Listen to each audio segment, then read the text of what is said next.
Brian Gottlieb. Joe Downey. How are you? Good to see you, buddy. How are you, my friend? Good to see you as well. Yeah.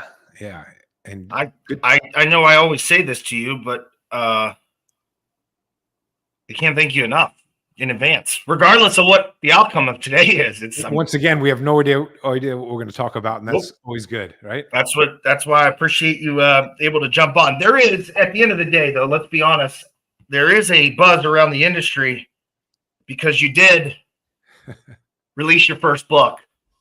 I did. Well, you have the cover off, and that's kind of cool. Isn't that cool? Well, that the actual cover is engraved.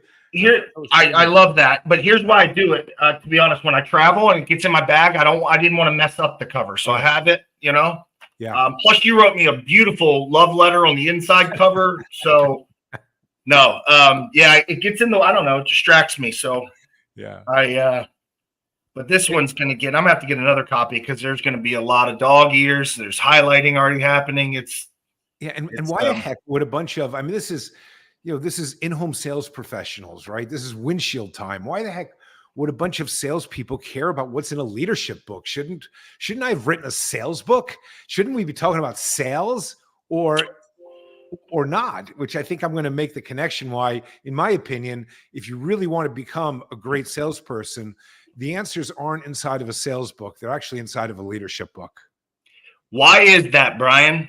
I think I've learned from you why it is, but I want to make sure. Sure. Well, if you think about it, sales by definition, I looked it up before we got on here, is the exchange of a commodity for money, right? It's the sausage making. That's kind of what it is at the kitchen table. It's you just gave me a check and I'm giving you a contract, and that's the selling thing.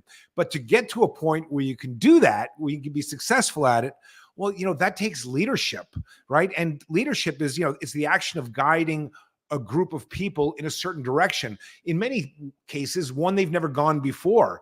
How many people have actually changed the windows in their home or changed the shower or put on a new roof or you name it, or siding or whatever you're selling, and taking people down a path that they've never gone before, making them feel comfortable along that journey, confident in their decision-making. Those skills are really more about leadership than they are about selling. So, well, I'm going to take it one step further with you. What do you always say? You always give a good one-word definition of leadership. And it's influence, right? There you go. Okay, I was like, I didn't want to set you up because, like you said, you and I didn't pre-plan any of this. I'm like, but that just goes to show how much you live it. So, right, and look, the more you can help influence your customer, your client, the more successful you're going to be. And we know that they're all in different stages of the buying process. Regardless, and we want to tend to blame the lead for that, by the way, but regardless of where they are in the buying process, you have to be the leader. And that's why leadership books, to me, are the gold in there for salespeople. It's priceless. It reminds me also is we talk a lot about this, and not to take away, because we've already kind of jumped right in. That's what I love about you. We don't waste any time. But if you think about it, you're trying to get in sales, you're trying to get a customer to change. Usually in leadership, it's the same concept. And change is, can be growth too. Like it's still change. So they align so closely that I think that's a good point. So there's, for people that don't know Brian Gottlieb, we can talk about that too. But I kind of wrote this down because it's something important to me is there's certain people that come into your life that just simply make you better for having them in your life. And to me, you're one of those people, selfishly for me, and I'm sure many others. So again, can't thank you enough for joining us, and all the people that we have already seen talking about that are going to definitely watch this. If not live currently, they will definitely be watching the recording of it. So if you don't mind, for the people that have been living under a rock in our industry, can you give us a quick background of Brian Gottlieb? Yeah, well, Brian Gottlieb went straight out of high school, barely graduated high school, by the way, barely graduated. I had this thing called ADD, though I don't think they had a name for it back then. And I was afraid like the teacher was going to call on me and have me read out loud because I would mix the words up, and I really had to talk. I remember talking my social studies teacher into giving me a passing grade at the end of 12th grade so I could graduate. But so I barely graduated, went right into selling at the kitchen table. Started with selling pots and pans, and then eventually moved into home improvements, carrying the bag in the home. When I eventually started my own business in 2009 in the back of a friend's warehouse on a plastic folding table with $3,000 in cash. But Joe, can I tell you a story about this for a minute? One you probably don't know. Please. What was interesting is that for a lot of years, the idea that I never went to college was one of my biggest regrets. For many, now early on when I was like 19, 20, 21, 22, I didn't care. But when I got into my mid 30s, I really started to regret the idea that I never went to college. I was still making really good money selling, right? And running a sales team and those sorts of things. It wasn't until probably when I was in my late 40s when I wanted to come out of consulting and I wanted to go after some really, really high level positions in the workforce, senior VP level stuff. And nobody would hire me because I didn't have an educational background, because I didn't have a college degree. That was the reason I started my own business. I'm like, okay, if I can't get hired, I'm just going to start my own business. Now, I will share with you that it's so ironic because my life is so very different from having started a business versus had I taken a job as a VP somewhere. So, yeah, that's I did not know about that. It's a crazy thing. A couple of questions I want to deep dive on with it. So I was very fortunate to be a small part just in being able to kind of pre-read, I guess, if that's what you call. Yeah. But in typical Brian Gottlieb fashion, you only let me know half of the excitement of the book. So the book, if you haven't read it yet, is at a high level, it's a parable. It's a business parable, which personally I love. And my question for you around that is, as I read it and have read it and have gotten to know you, parables tend to be necessarily not fictional, or tend to be fictional, if you will. But I mean, I have a hard time not believing that there are a lot of characters in here and story plots that are based around maybe reality somewhere else. Is that the case? I wanted to, so to your point, the book is half business parable, and then the second half is it shifts from storytelling to strategy, where this character learns these pillars of leadership, right? And then we watch how he plugs them into his business, and it changes not just him as a leader, but it changes the journey that his employees are having in the organization, right? Yeah. And so, that story, I wanted to make it very relatable, right? So yes, we can all relate to everything that George, the main character, is going through. We've all dealt with those type of customers. We've all been in situations where everything's frantic inside of an organization, or maybe there's high turnover. So I want to create these real scenarios. And are they modeled off of previous experiences? People ask me all the time, now, are you George? Are you Marty? Are you, is one of my kids Amelia? And the truth is, we're all a little bit of everybody at one point in our lives. So you always have these good, safe answers for things. I love it. But the part two was the part I didn't even, I don't know, maybe I did know about it, but I don't think I did. And the way I broke the book down is kind of part one's the what and part two's the how for me, which a lot of times books don't talk too much about the how. And you're kind of just left with, for lack of a better term, a great story and a little bit of just feel good for a little bit. Correct. And then you're like, yeah, I want to go do that. But then you don't really know how to get started. And I think that's what part two does really well. Yeah, I wanted to make it very, very actionable. Now, since this is Windshield time, by the way, yes, the book is in print, and yes, it's and available at on Target.com and BarnesandNoble.com, but also on Amazon. But the audio version, this is Windshield time. It is a great, great audiobook. It is a fantastic listen. If you haven't listened to it yet, trust me, it's a great audiobook. Do you agree with that? I do. And I really obviously I know it was a big deal in terms of how the narration, but the second half, having you then come and do that, I think to me just brings a little bit more authenticity to it. Yeah, right. He does what's his name does a great job with the parable portion, which I think is awesome. But then to really hear it in your own, I joke and say late night BG DJ voice. It was good. Where did Beyond the Hammer come from? Where did Beyond the Hammer come from? It was a long, grueling process trying to come up with a book name that doesn't exist, first of all. Okay. Yep. But it was also about the idea that, look, as you know, whether you're a manager or a leader, you know, we get so busy, you know, in the business. And, you know, we've heard the expression, you got to work on the business and not be work in the business. But it's really about, you know, how do you get off the tool bag? How do you get beyond the hammer to really start building a business by building people? Because, you know, in business, let's face it, if you're the sole entrepreneur, you're the only person that if you have a one-man show as a business, the business's success is based on how well you execute, right? But that's not scalable. And if you want to build a business, you have to start hiring people. And now the success of the business is really more defined based on how well your teams execute.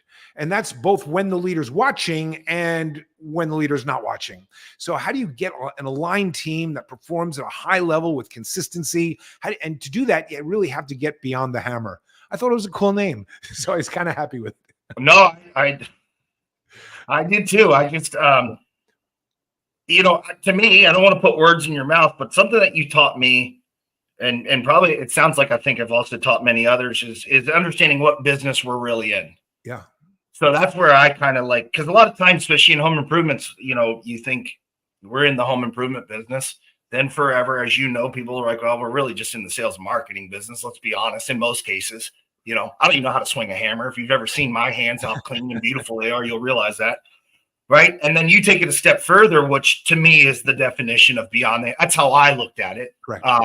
And what's that third kind of step or what you really believe the business is? Because I think it's so critical. Yeah, well, let's think about what we do, right? And if you're a sales manager, you teach sales reps maybe for 2 weeks before you allow them to go sit in front of a customer and try to pitch a lead. If you're an owner of a business, you teach your production people how many weeks before to swing a hammer before they're allowed to actually build something in a customer's home. We teach marketing people how to set leads. We teach call center people, you know, how to make phone calls. We teach homeowners why they should do business with us and nobody else. Ultimately, what kind of business are we in? We're a training organization.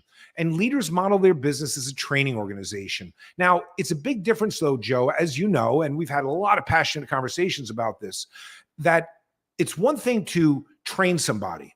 It's another thing to model your business as a training organization. Most companies train. They bring somebody on, they train them, and then that's it. They're trained. But what is a training organization, and what does a training organization need to be excellent at? And how do you just simply weave it into the fabric of the entire organization, so that and when you do, you're expanding the capabilities of the people on the team, and you're not held hostage to rules created in your own mind. And look, there's been a labor shortage, Joe. For as long as I can remember, there's been a labor shortage in this business. Guess what? Next year, there's going to be a labor shortage. Do we live with that? Or do we say, let's be a training organization where we don't need to hire all these experienced people. We can go build people because that's what we do. When you start finding that you're able to help people with building a career, not just having a job. 100%. And look, there's a real value in, look, I have made the mistake of hiring people that worked for my competitor that had a whole lot of experience, thinking I would get the benefit of their performance. And it has never worked out. It has never worked out. Not even once in a while it's worked out. It's just never worked out. Because what happens is, and there's a really cool book that I don't remember the name of it, but it talks about that experience isn't necessarily portable. Just because somebody is successful in one organization, there's no guarantee they're going to be successful in the one that they move to. But what does happen is what you do bring with that success is you bring, with that experience, you bring a different culture. And when you hire a lot of people that have from a lot of different companies, it's like, well, we used to do it this way, and this is how we used to think about things, and this is how we used to behave. And you have all these colliding cultures, and it can be highly disruptive, especially when you have a smaller company. You know, when you have a big company and you can kind of absorb some of that, it's a little bit easier. But in a small company, it can be very detrimental. And you know me, I'm a little ADHD as well. So some of my questions are going to be, as you know, all over the place. There's no rhyme or reason. Of course, you and I didn't even talk, but for 2 minutes before we jumped on, why'd you write the book? Because I wanted to go through a self-torturing process for 2 years. I know that to be true for you. That's why I'm saying. I mean, that's why I laugh, because we've had many conversations around. Is it? Well, let me ask you that before you answer why. Was it one of the harder things you've ever done? It was okay. Look, in sales, in 2 hours, you walk into a home, and 2 hours later, you walk out with a check in your hand, right? You see the immediate results. I tend to be all gas and no brake. I like immediate results for what I put my effort into. Writing a book, you don't get that. Okay. You don't get that, because even if you think you're done with a chapter, you're writing a next chapter, then you're going back and rewriting the one you just wrote. So it's like this never ending thing that just keeps. So it was a real interesting process. Was it the most challenging thing I ever done? I think what it did, it required me to really think. Sometimes when we're successful, sometimes, look, if you talk to a top performing sales rep, tops in the country, and you ask them what makes you successful, they're like, well, I just always do the same thing every single time. Okay. Yeah. But there are plenty of sales reps that are not good, that do the same thing every single time, and they're not good. To really be thoughtful and say, what is really driving our success? How would we write it down? And that's kind of what I wanted to do in this book, was, just trying to, how do I put words to it, and how do I make it tangible that other people can run with and make it actionable, but not make it about me. I didn't want the book to be about me, and it's not about me, as you know.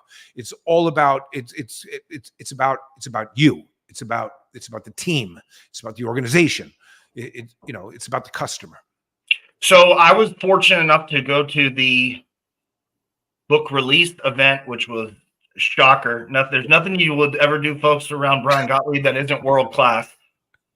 But you spoke, which was awesome, and you made a great point. And I'm totally not quoting, because I had a few of those amazing glasses of wine by that point. But anyway, my point was, it's also, to me, and the more I've read it quite a few times now, as you know, this stuff transfers into everyday life, parenting. As you know, I have a 4-year-old, so marriage. I mean, it really is, right? If you're the leader of your home, in the home, you're with a family. And you said it. You were talking about how there isn't a lot of work-life separation, especially we've learned that with COVID. But you said it probably, again, way better than I'm kind of. So I want to talk about that for a second. Sure, it's the concept of.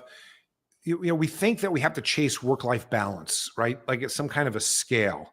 And if we put so many hours of our time on this side of the scale and so many hours of our time on that side of the scale, somehow our life is in balance.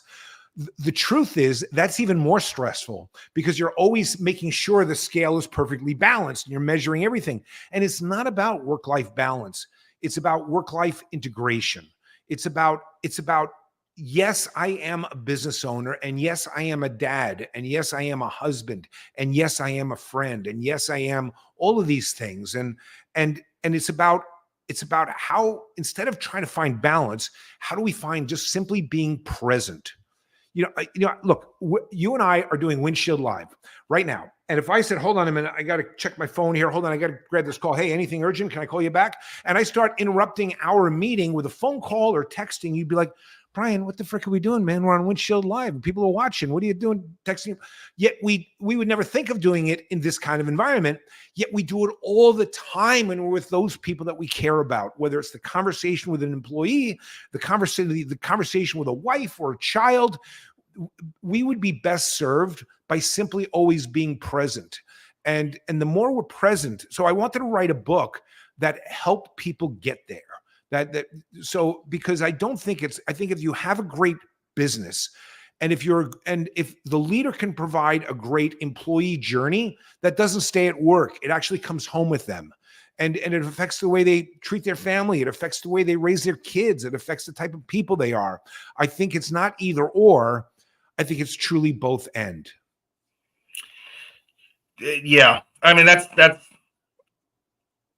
where I was when you brought that up. And of all the things to have to say in front of a group, I mean, and that was how you kind of tied it all together real quick. I was like, wow, that's spot on point. Because I mean, there's going to be some people that go, okay, I don't like reading business books, or I don't like, you know what I mean? It's more than that to me. I really am. And it was a great party. It was a great party. So for those that don't know, Forbes is the publisher, right? And Forbes has this really cool venue on Fifth Avenue in New York City. And so we had this book launch party at Forbes on Fifth. Friends from all over the country flew in to support. It was really wonderful. And it was just a cool venue. We had there was jazz there from these Juilliard students were playing music. It was just a really cool venue. But more importantly, it was great. I'm so appreciative to all those that showed up to support, to share their love and appreciation. I was very grateful. So it's funny you say that. I got home after it, and my wife, naturally was like, "How was it?" And I said, "It was awesome." And again, nothing Brian does that isn't world class. I said, but what's amazing to me, this is exactly what I told her, is you looked around the room. I'm fortunate to know many of the people that were there, and we were in New York City, and I would say less than probably 2 people in that room live or even remotely close to New York City. Right. Most of them from all the way across the country, and yet the room was still packed. Yeah. And it was invite only. I mean, where you're just like, holy moly. I mean, that's not to get on a plane, fly across the country, do all the things that everybody had to do, find a hotel in New York City, right? Like all the things. And that to me is what spoke and continues to always speak volumes about who you are as a person. I appreciate that.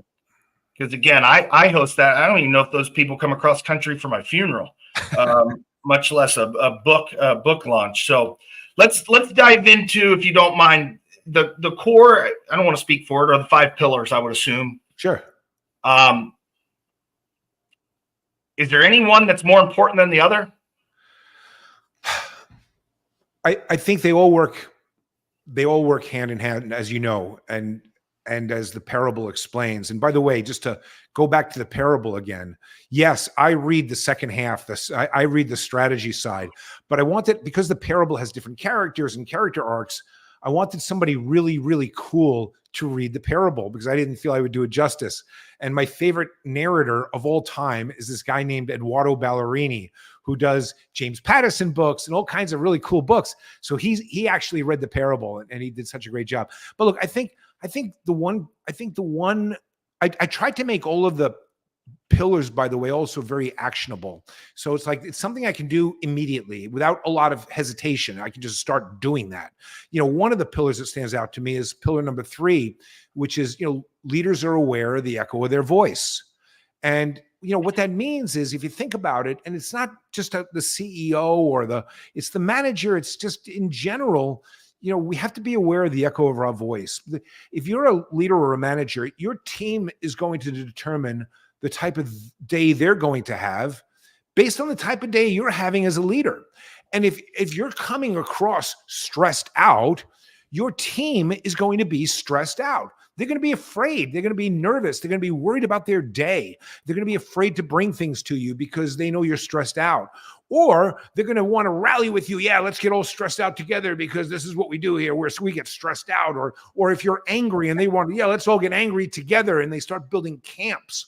And all of these things are not good for leadership. And it's not even a matter of the words that we say. Sometimes it's the performance review that never happens that really needs to happen. It's the raise that never comes until somebody threatens to quit. All of these things send a horrible echo through an organization. And in all fairness, that also is true at home. As parents, we have to be aware of the echo of our voice. How we encourage our child and how we communicate with our child has a reverb to it. And I just think if we can all become more aware on that, I think we tend to be better people in general.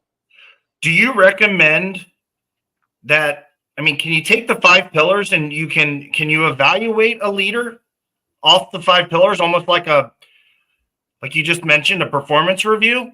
Is that what it becomes? Yeah, I think that's really fair, Joe. I think that's really fair. We can spend all day trying to list the attributes of leadership, but let's talk about the behaviors of leadership. What are the behaviors? How do great leaders behave? Right? One behavior is they are aware of the echo of their voice. Which is an important behavior.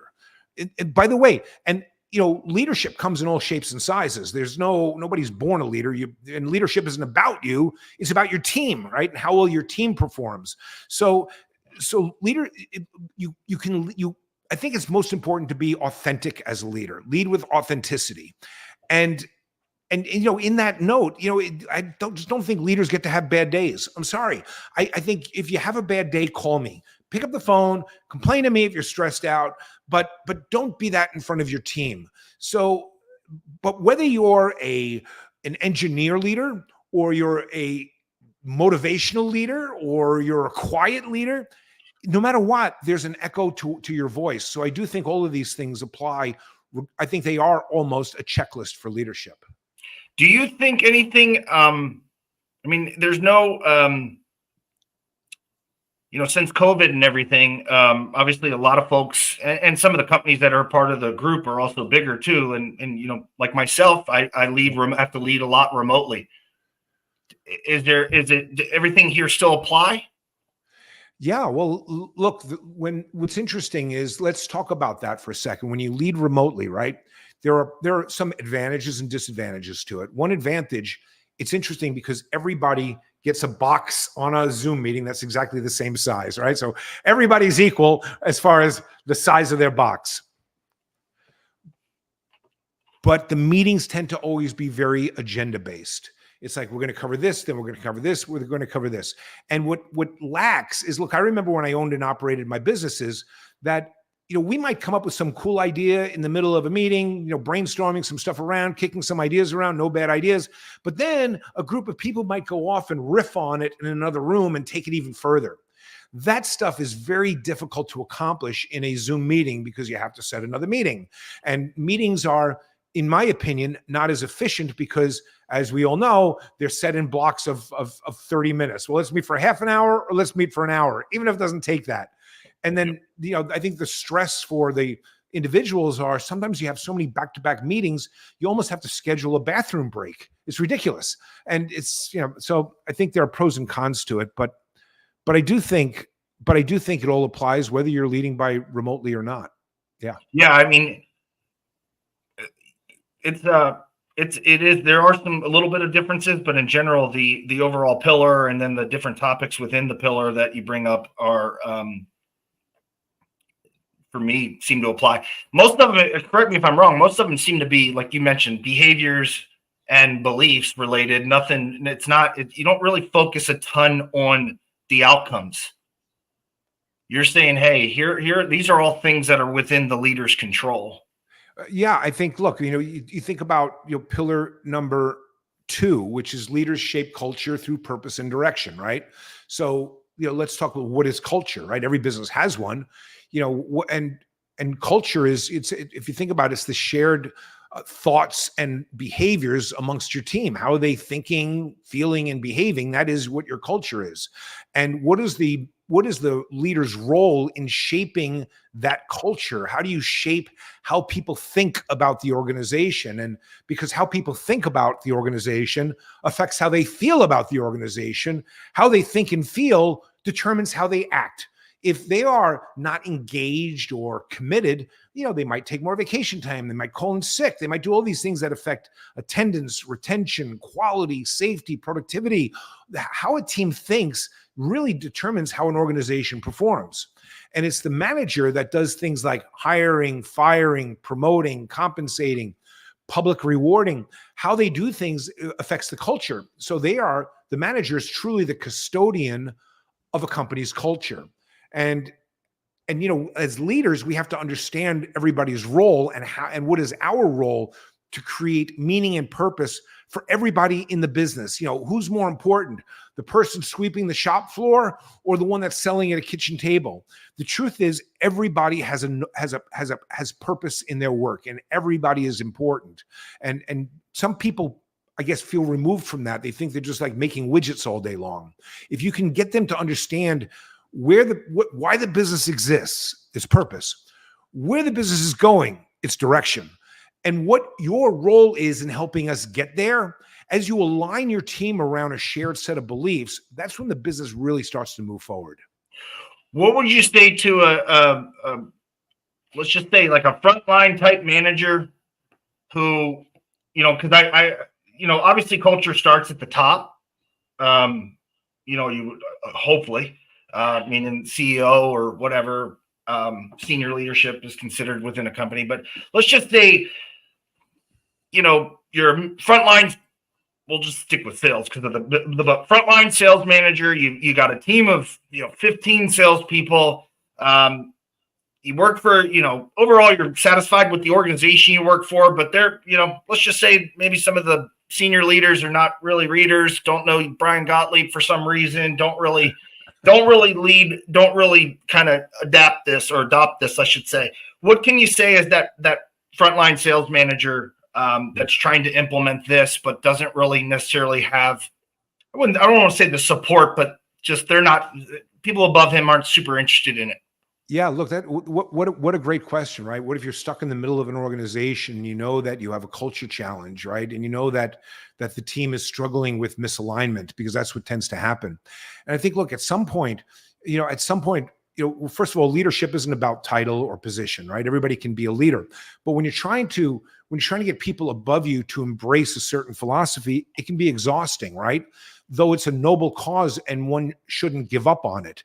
I think sometimes if they can expand, if you can at least get them to stick their toe in the water. I think of it this way.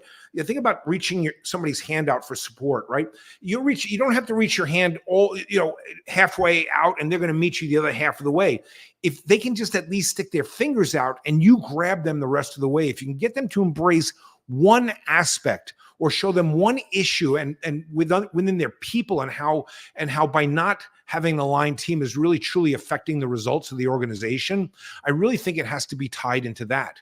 Because sometimes what happens, sadly, is that businesses get run by spreadsheets.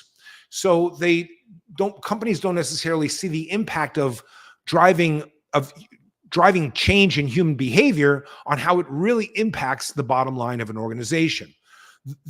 Some don't realize how linked those things are. And if you can teach them how linked those things are, you can use a lot of analogies to do so, then perhaps they can start to say, okay, let's take a look at our culture. That's where I would start.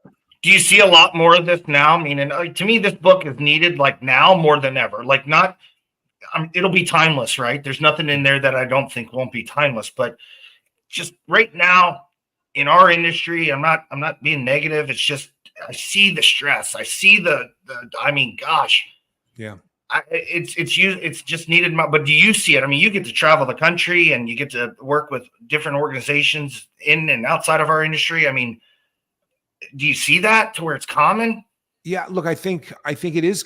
I think it's all too common, both in our industry and outside of our industry, that people show up at jobs and they're punching a clock. They have a manager they want to get away from. They don't understand what their upward mobility options are. They don't know that they can actually have a career with this organization.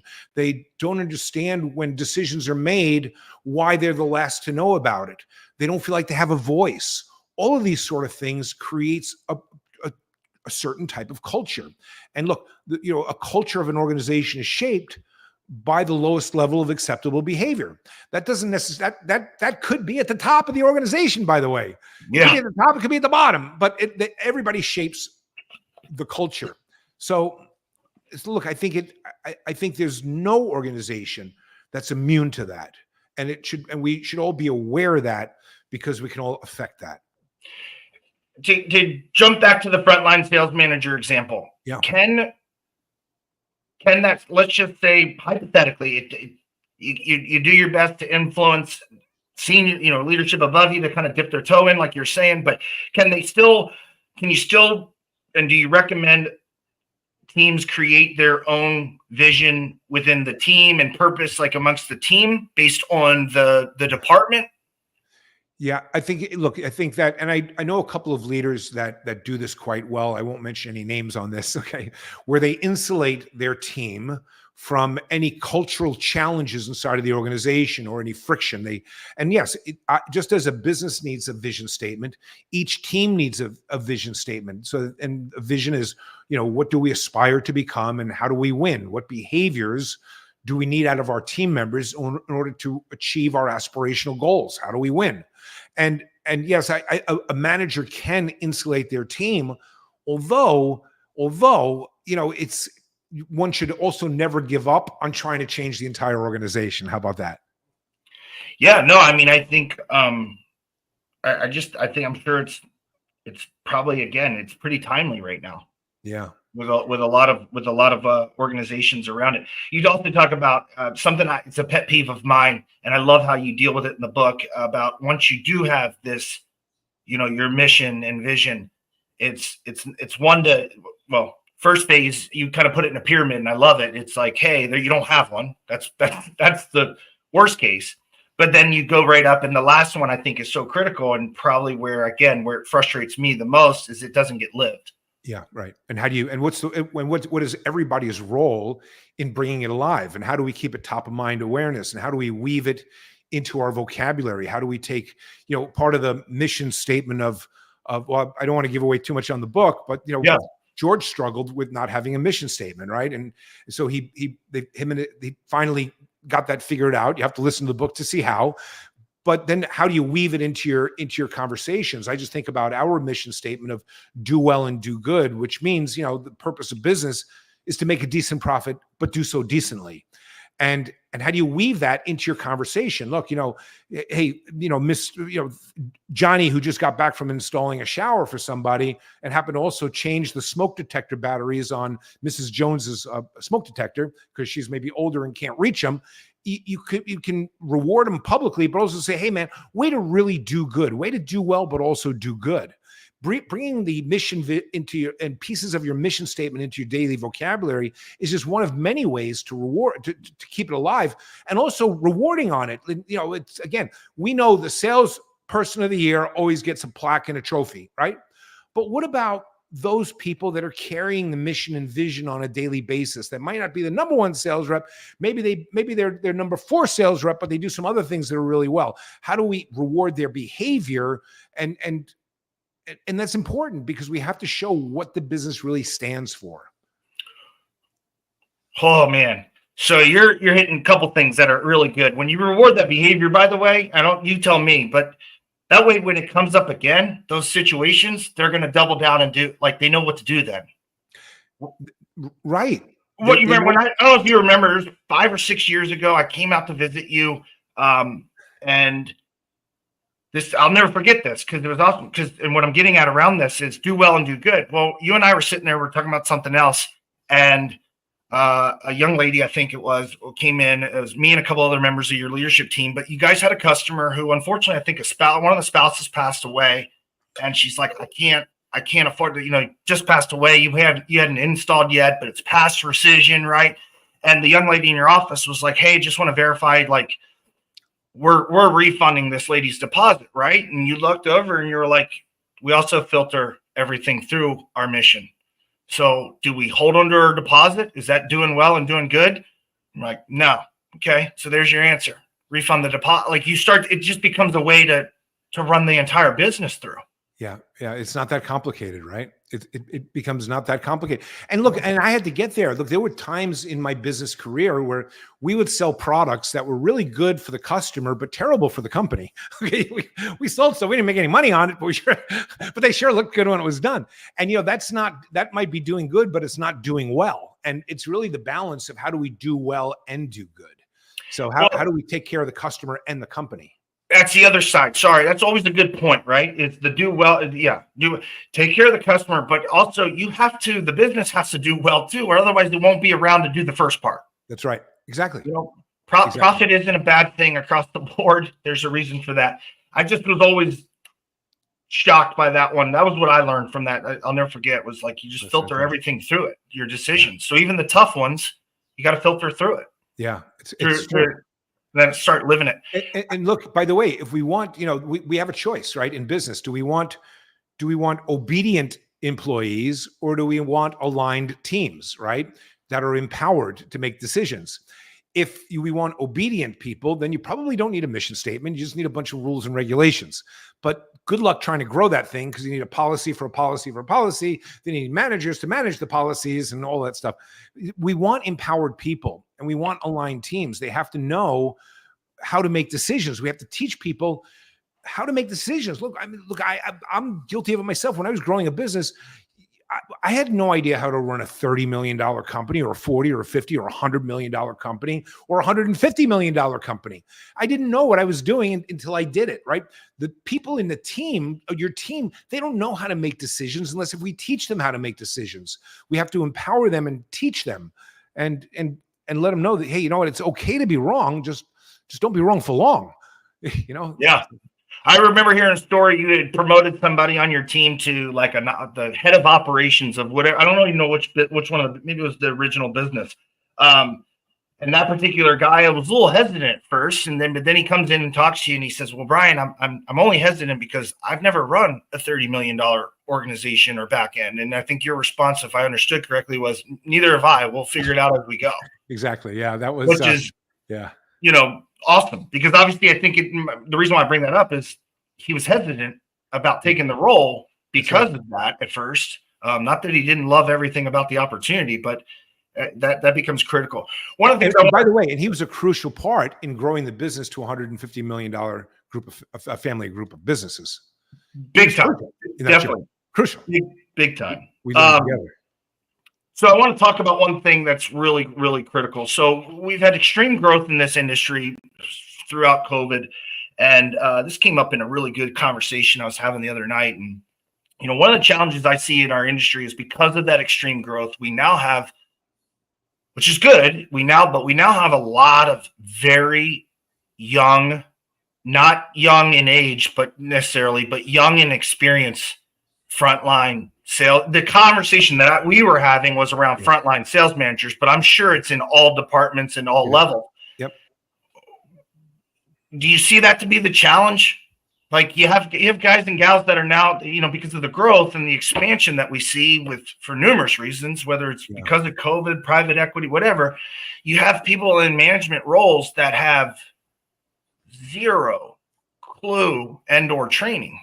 Well, and that's a really important thing. If you're going to be a training organization, then we have to say, what are we doing with our managers? In most cases, organizations, they put managers in a role simply because they have the most experience, regardless of their ability to communicate or mentor or coach. In the book, I write about the 10 practices of a top performing manager, and there are 10 practices. It's super actionable that you can plug into your business. And because we have to not teach our managers, they're the custodians of the company's culture. We have to teach our managers how to be great managers. They need a blueprint to follow. And again, I don't think that's existed in this industry. At least I've never known of one to exist, a true blueprint to follow. I mean, there's one now that you can use right out of Beyond the Hammer. But yeah, I think that the managers are going to grow to the lid of the leader. The team is going to grow to the lid of the manager. So how do we raise everybody's lid? We have to teach them what they don't know, and how to deal with complicated situations. Earlier we talked about driving change, right? And it's the manager handles the day-to-day complexities inside of the business, making sure, is the schedule full? Is every other systems being followed? Is the contract that's being turned in proper? All these things, the weeds of the business. Leaders drive change in future performance, change in direction, change in behavior, change in mindset. But it's not two separate people. It's the same person. Sometimes you've got to put your manager hat on, and sometimes you got to put your leadership hat on. And you need to know that how to be effective doing that. And that's what the 10 practices give you. Sometimes you need to apply a leadership principle, and sometimes you need to apply a management principle. Different principles, different levers yield different results. Let's talk real quick a little bit about mindset. Sure. A lot of times that's the other thing I like about this book, honestly, is a lot of nonfiction books are 300-400 pages long, and they really could have been done in about 50 pages. There isn't a bunch of fluff in here. Right. You don't go into Thank you. long detail, but you really drive home the importance around mindset and how it matters. Yeah. Thank you. Can you, at a high level, can we talk about that? And I don't think we're giving away anything crazy, but if we are, you let me know. But, I just, man, it was one paragraph that I just read. I'm like, wow, that's just kind of hits the nail on the head when it comes to it. It's kind of the starting point is the way I look at it. It again, how we think affects how we feel, and how we feel determines how we behave. It's all about mindset. And the first pillar of the book is the idea that belief is transferable. What is our role as a leader? How do we instill a positive belief into those around us so that they can have an opportunity to reach their potential? Because belief is transferable, both positive and negative. We can create a positive mindset, or we can create a negative one.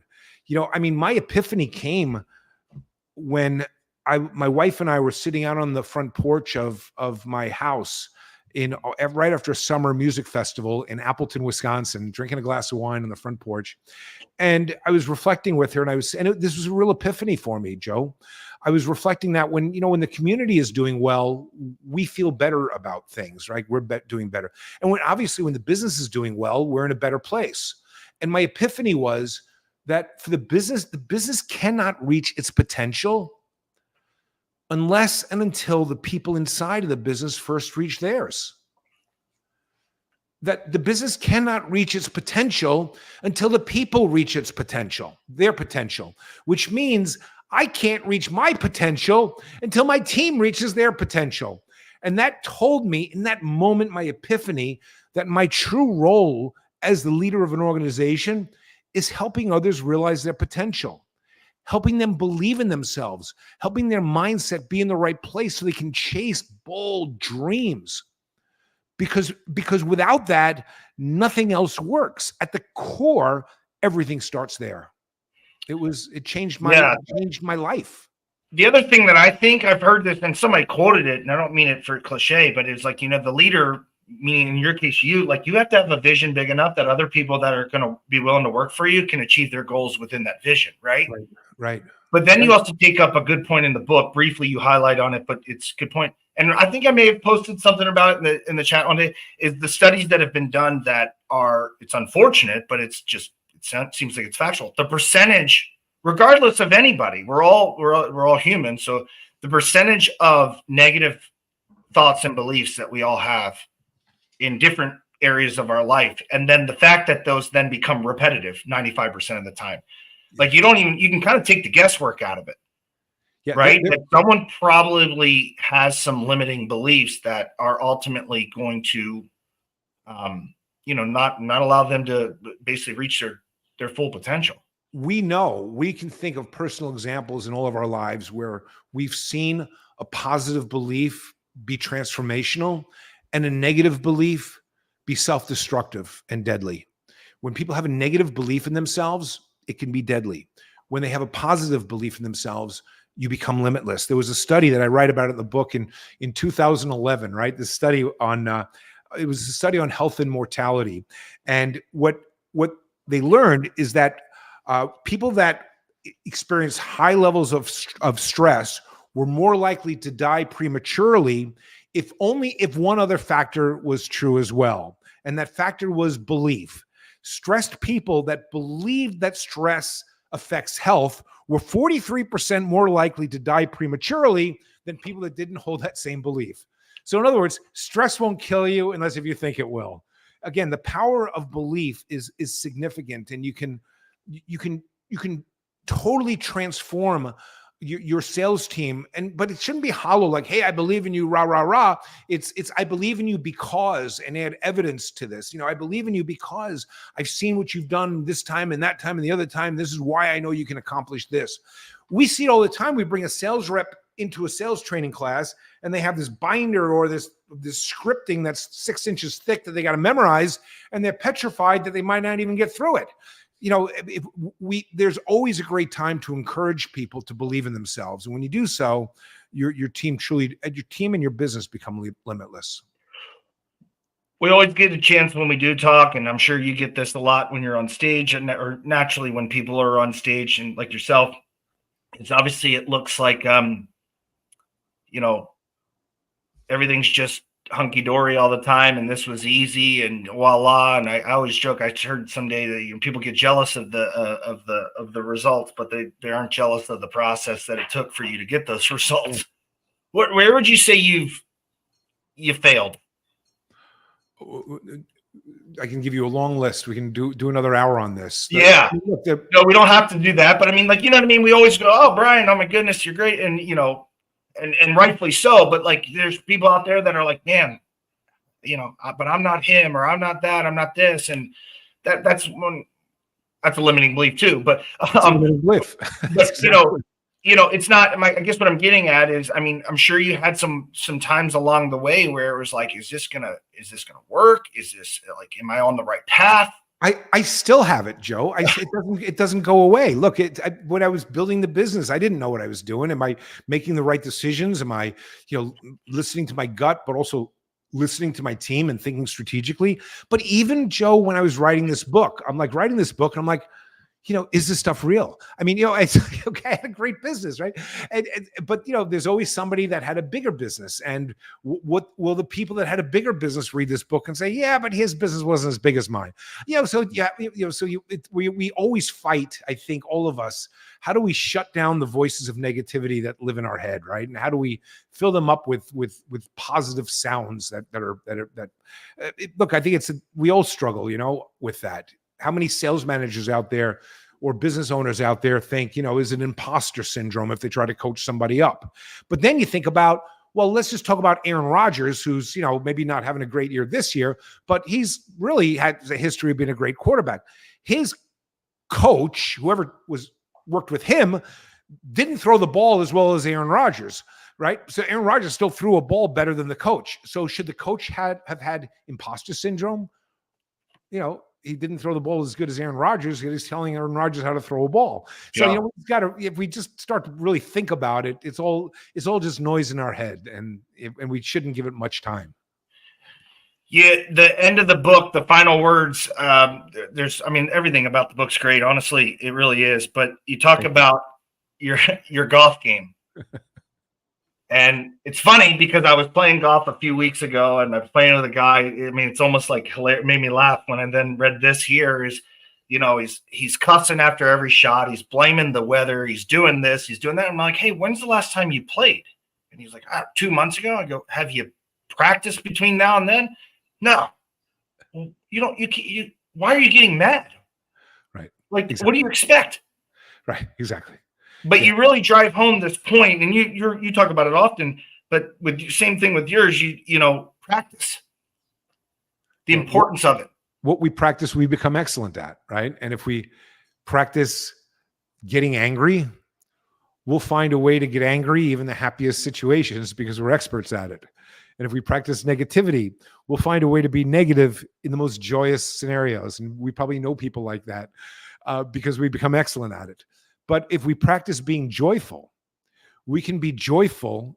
And if we practice being positive, we can be positive and joyful even in the most stressful situations because we've practiced it. And what we practice, we become excellent at. What we are doing right now is practicing.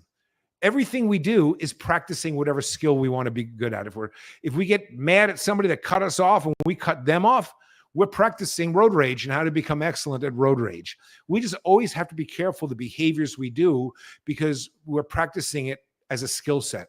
For sales reps, people say you shouldn't shortcut your sales presentation, but you got to give every customer a full presentation. Yeah, I agree with all that, but here's the most important reason. You don't want to practice shortcutting your presentation. That's a skill set that you never want to become good at. What we practice, we become excellent at. You reminded me of a part in the book, the story when you're talking about you related to mindset. I mean, which falls under there, but the perspective when a guy cuts you off on the road, right? And I think I mean, if you can, just high level before we finish, tell that story about the difference, when you realize that. Yeah. We can all relate. We're driving down the road and some person in a convertible behind us is weaving in and out of traffic on the phone. They cut us off and they're like, "You freaking jerk, I'm going to kill you," right? That's what we're thinking. And then maybe we catch them at a red light and we're like, we want to, rip their door off, but we pull up next to them and we hear that they're on the telephone with the hospital because their child just got hit by a car and they're trying to get to the hospital as quick as possible. We no longer think of that person as a jerk. In fact, I'm sure everybody watching Windshield Time Live would do everything possible to help that person get to the hospital as quickly as possible. The only thing that changed was our mindset.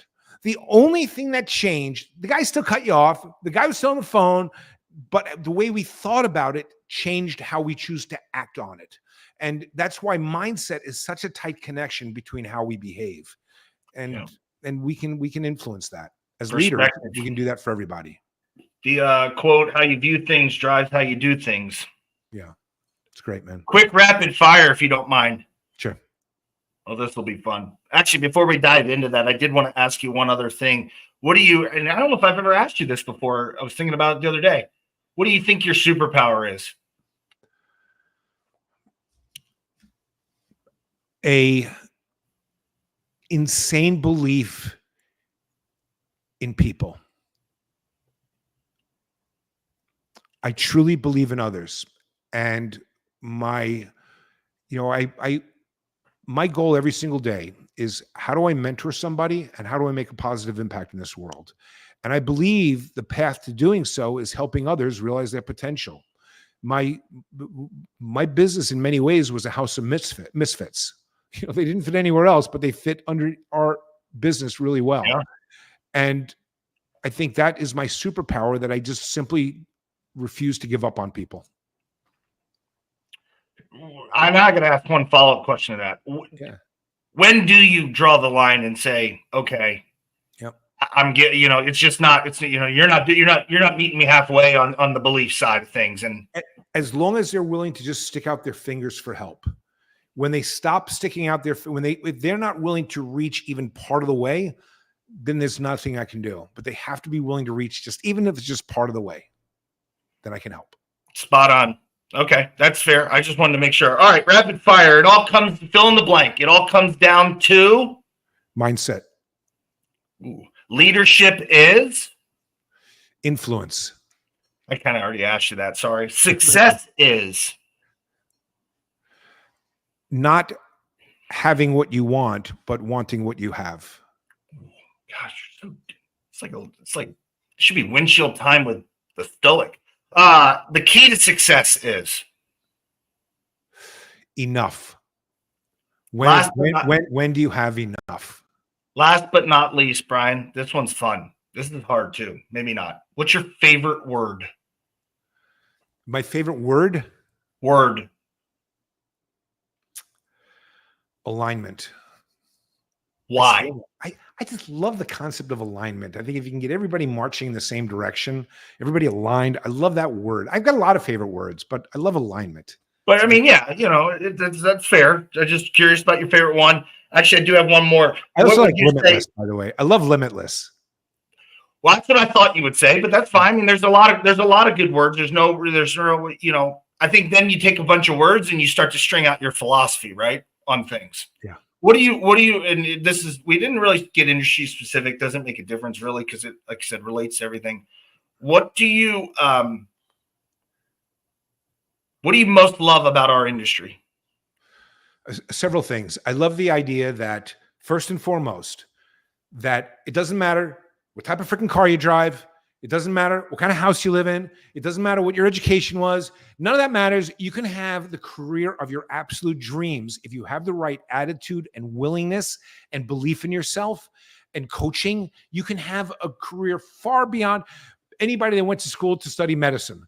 And it's available to anybody that wants it. And the other thing I love about it is that we don't hold our secrets. Look at your Facebook group that you've put together. Everybody's sharing best practices and ideas. We care about each other, and it's a sharing environment. I just love that about the industry.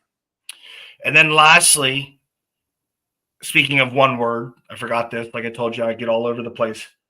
What would you say is one word to describe you? Or let's about it this way. What do you hope if others had to choose one word that they use to describe you? Inspirational. I'd probably have to agree with that one. Joe, can I have 3 more minutes of your time here? You're asking me of my time? Yeah. I will tell you a story that few people know. Well, please. And I have to see if I have it near me. When I was a sales manager and I loved coaching people, I started my own business because I wanted to hang out a shingle. And the name of the company was called Silverstone Sales Training. I wanted to be a sales trainer. And I started doing these sales training classes around the country for not just the home improvement industry, but for the medical industry and the education industry. And I would give everybody a 1-page survey at the end. And the survey question was, I'd pass it around, and it was, this is back in the 2000s, by the way, right? So what did you think of the training class? What did you learn? How would you describe Brian? And I expected these surveys to come back and say, wow, I learned how to be a closer. I learned how to sell. I learned how to overcome objections. And what they said was that was highly inspirational. That was really motivational, page after page. And I have the book. It's on the other side of my office. It's about that thick. It's almost 3 inches thick of all these surveys that talk about inspirational. I never saw that for myself. I never viewed myself as being that person. And it was in that moment I said, well, what if I just do more of that? Then what could I become?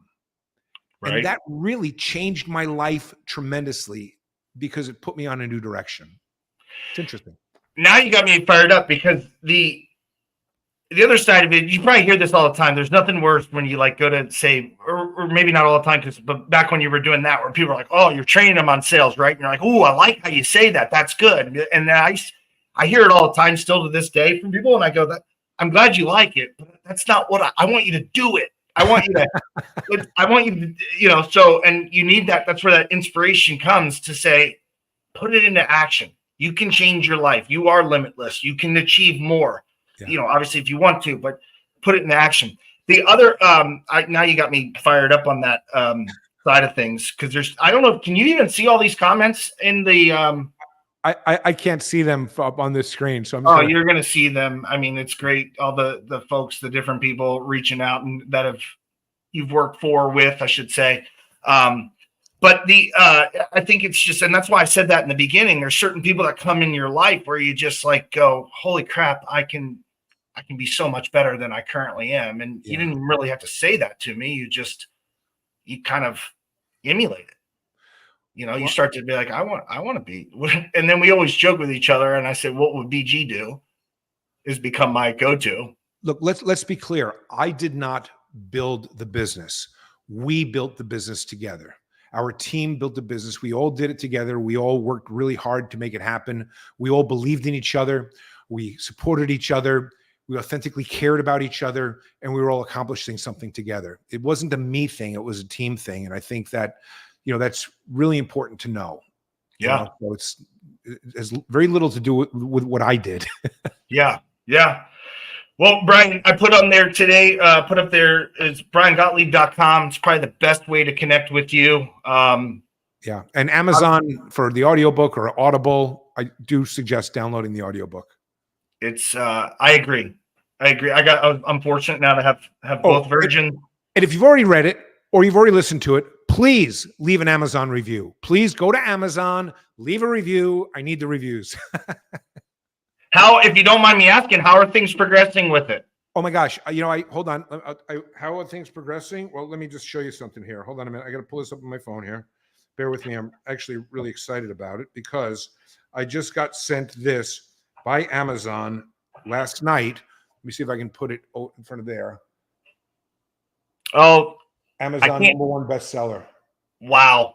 I know. So it was #1 new release, and now I got a sticker that I can put on all my books that it's an Amazon #1 bestseller.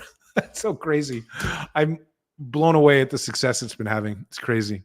Is there going to be more to come, you think? There is. There is.